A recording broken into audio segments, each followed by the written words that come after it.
यंदाच्या वर्षी तीव्र उष्णतेच्या झळा राज्यात पाहायला मिळत आहेत। त्याचप्रमाणे संपूर्ण राज्य सध्या दुष्काळाच्या छायेत आहे। राज्यामध्ये मराठवाडा, विदर्भ, उत्तर महाराष्ट्र अशा पट्ट्यामध्ये दुष्काळाची परिस्थिती इतकी गंभीर झाली आहे की घोटभर पाण्याच्या अभावी चुली देखील पेटू शकलेल्या नाहीत। अनेक गावं ही टँकर वाडे झाले, तर या दुष्काळानं कित्येकांचे जीव घेतले। पाहूया राज्यभरातला आढावा घेणारा हा रिपोर्ट।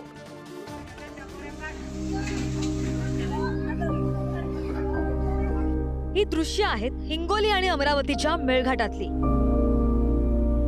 महाराष्ट्रात दुष्काळाची परिस्थिती किती जीवावर बेतल्यासारखी ओढावली आहे याचं हे विदारक चित्र। हिंगोलीच्या अंधारवाडीमध्ये जणू दुष्काळानंतर अंधार झालाय। गावच्या विहिरींमध्ये टँकरनं दिवसातून 2 टँकर्सनं पाणी येतं। गावची लोकसंख्या इतकी की हे पाणी पुरतच नाहीये।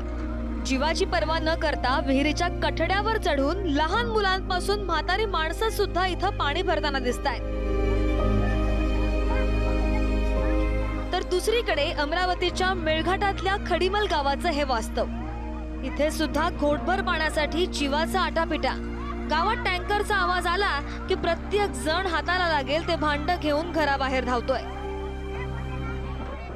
एकच टँकर येतो आणि आमची मागणी अशी आहे की गावात किमान 2 तरी टँकर यावे। तर नेमकं याच पाण्यावर तुमची भिस्त आहे। पिण्याचं पाणी कोणतं आहे? पिण्याचं पाणी पण हेच आहे आणि सांडायचं पाणी पण हेच आहे। गावच्या लोकसंख्येनुसार इतर सुद्धा पाणी एक टँकर आले हे सुद्धा अपुरं पडतंय। तर यासाठी पुन्हा आम्हाला भटकती आम्हाला बाहेरून पाणी आणावं लागते, 2-2 किलोमीटर आणावं लागते। आमची मागणी एकच आहे की एका टँकरला काहीच होत नाही पाण्याची, आणखीन एक टँकर पाहिजे। किती गरज आहे, कशी तारांबळ उडत आहे, आमची फार दूर दैना झालेली या पाण्यामुळे। आणखी सरकारने एक टँकर पाठवले तर फार बरे होईल। ही दृश्य आहेत संभाजीनगरच्या वाड्या वस्त्यांवरची। जेवण बनवायला सुद्धा घरात तांब्याभर पाणी उरलेलं नाहीये अशी परिस्थिती। बेरोजगारीच्या झळा सोसत असणाऱ्या इथल्या तरुणांना गावात पाणी नसल्यानं लग्नाला कोणी मुलगी सुद्धा देईना झालाय। आम्हाला तोंड धुवायला पाणी नाही, आंघोळीला पाणी नाही, जनावराला पाणी नाही। पाणी आणावं कुठून? विहिरीत बी पाणी नाही। विहिरीत बी पाणी नाही। 1 जार भरून आणायची, ते 2 रोज प्यायचं। 2 रोज बी नाही जात, उन्हाळा आहे, 2 रोज कसं जाईल? उली मग ते सांडायचं रे, लावडायचं नाही, तसं ठेवायचं। वापराला इथून तिथून गटारातल्या याच्यातलं आणायचं, 2 पेज पिऊन घ्यायचं आणि तेच प्यायचं। हात धुवायचं, ताटात जेवण करायचं ना, हात धुवायचं आणि तेच पिऊन घ्यायचं। एवढी परेशानी चालू आहे। लोक इथं पोरं पाहायला येते आणि पाणी नाही म्हणून इथून चालले जाते। कारण की आमच्या गावात पाण्याची एवढी टंचाई आहे की मुलाची वय निघून चालली आहे की लग्नामुळे की लोक त्यांना मुलगी द्यायना, कोणी इथून मुलगी पण नाही ना, कारण की पाणीच नाहीये या गावात। त्याच छत्रपती संभाजीनगर मध्ये डाळिंबाची बाग वाचवण्यासाठी संपूर्ण बागेला कपड्यानं झाकावं लागलंय। इथल्या पाचोड, आडूळ, कडेठाण या भागातल्या शेतात ही दृश्य दिसू लागले। लहान लेकरांसारखी जगवलेली फळबाग आता सध्या त्यांच्यावरती संकट निर्माण झालेलं आहे। त्याच संकटातून त्या पिकांना वाचवण्यासाठी अशा पद्धतीची धडपड या ठिकाणी शेतकऱ्यांची सुरू आहे। आपण आहोत छत्रपती संभाजीनगर जिल्ह्यातील पैठण तालुक्यातील पोरगाव या ठिकाणी आहोत आणि हे आपण पाहू शकता हे फळबाग आहे आणि या फळबागांवरती अशा पद्धतीचे आवरण टाकण्यात आलेलं आहे। आपली जी पिकं आहे गेली 2-3 वर्ष हे फळबाग जगवण्यात आलेलं आहे, मात्र आता पाणी कुठून आणावं अशी परिस्थिती शेतकऱ्यांसमोर निर्माण झालेली आहे आणि त्यासाठीच भीषण दुष्काळ आहे, त्याचबरोबर उकाडा आहे आणि ऊनही तेवढंच आहे। त्यामुळे या फळबागांना टिकवण्यासाठी अशा पद्धतीचं आच्छादन या ठिकाणी टाकण्यात आलेलं आहे। एकीकडे जनावरं आणि दुसरीकडे पिकं। पावसा पाण्याच्या अभावी बेळगावामध्ये अख्खी पेरूची बाग जळून गेलेली आहे। पाण्याचा थेंबही पिकांना मिळाला नसल्यामुळे सगळं पीक आणि त्यासोबत उत्पादकाची स्वप्न सुद्धा जळाली आहेत।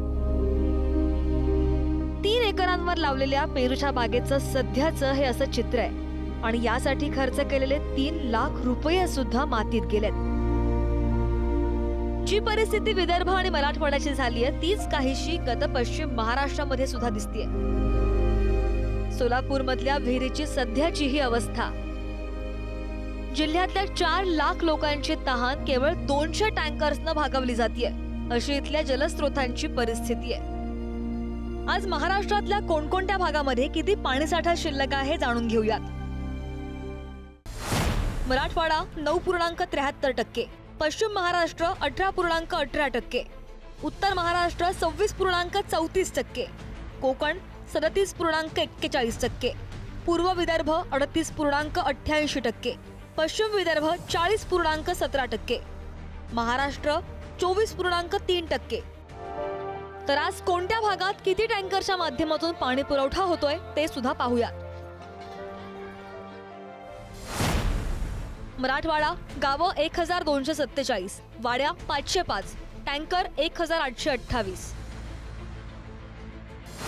उत्तर महाराष्ट्र गावं 747, वाड्या 2526, टँकर 804।